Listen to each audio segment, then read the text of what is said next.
The lies that have been spread about me have made it impossible for people to understand what's going on. So there are people asking, well, why would your grandmother leave you everything? You weren't her next of kin. You were a perfectly healthy 30-year-old woman that could have taken care of herself. I wasn't. That's Adonis Paul and my aunt. And my aunt has a reason to tell people this because she doesn't want people looking into what happened to the will. She needs people to think I'm a liar.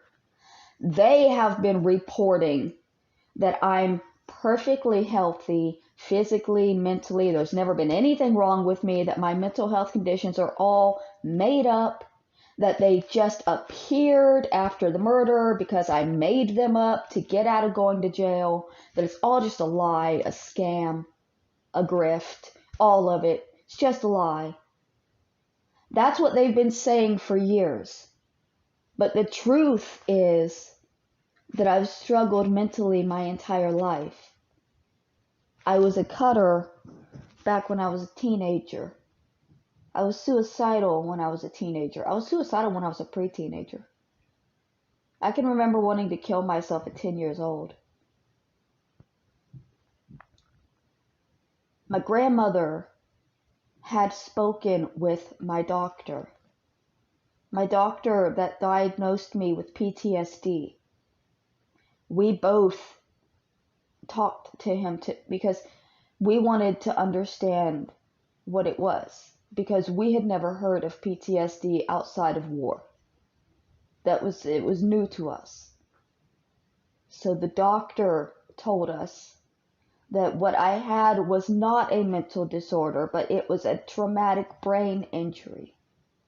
And it might heal over time, but there would likely always be scars, after effects. It would always be there. It's something that I will have with me for the rest of my life. It's not something that they can medicate away. It can be helped through love and support and time. And my grandmother knew she could give me the love and all the time in the world. But nobody else was going to. Nobody else was going to support me. Nobody else was going to help me. She knew that because she knew our family. She put it in the will. She wrote down, literally, she wrote that nobody else in the family was going to help me after she passed, and she wanted to know that I was taken care of. And everybody else in the family was taken care of. Her children all had their own homes, all except for my mom. But even my mom had found somebody to take care of her by then. See, the idea being spread that there's nothing wrong with me is detrimental to how people view me and what's happened to me and what I'm going through. Because if you believe that there's nothing wrong, then my PTSD symptoms are going to look really weird. If you understand that I have PTSD, things make a little more sense. It's an important thing to put in the story. And it's been intentionally left out so that people would view me as a bad person choosing this life. They've convinced thousands that I chose to be homeless just because I didn't want to get a job. Nobody would do that. I did not choose to sleep on a bench for a year with men touching me every night. I did not choose to live in a tent on a sidewalk. I had no place else, and I couldn't take care of myself. If Adonis Paul had not lied about that to help my abusive family members get away with the crimes they committed in taking the will away, then people would not be coming at me and saying, but you're a perfectly healthy woman, you should just go get a job, or a man.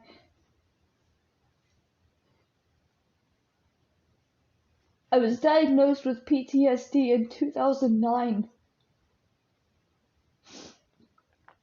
I was re-diagnosed with CPTSD in 2017.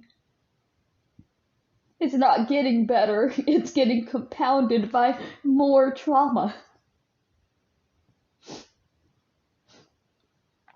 And there are 12,000 people who believe that I'm making it all up. Because a cartoon man and my own family lied to them. And none of you seem capable of seeing the truth through their lies. None of you seem capable of understanding that these people have lied.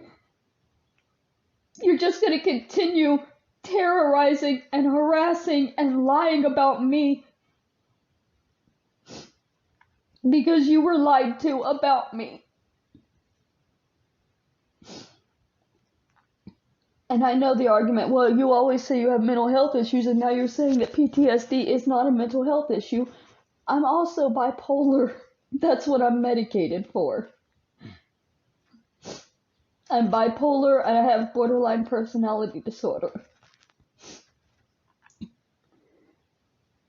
I medicate the bipolar. And there's nothing I can do for the PTSD except exist. And try to avoid triggers, which is really hard when there are constantly people attacking me over things that other people have said. People that don't know me and don't want to get to know me, to tell the truth. I've been saying that these lies about me are detrimental to my existence because it causes people to attack me. If you see somebody who has mental health problems that can't work, you're understanding because they have problems. But if you see somebody who's perfectly, fully capable and they're just not working because they just don't want to work, that makes you mad. That's why they won't tell you the truth about my mental health issues. That's why they tell you that I'm making it all up. As if it's even possible for a human being to cry this much. Just at will. Just whenever. Because it's fun. I don't choose to be this way. But you choose to exacerbate it. And I'll never understand why.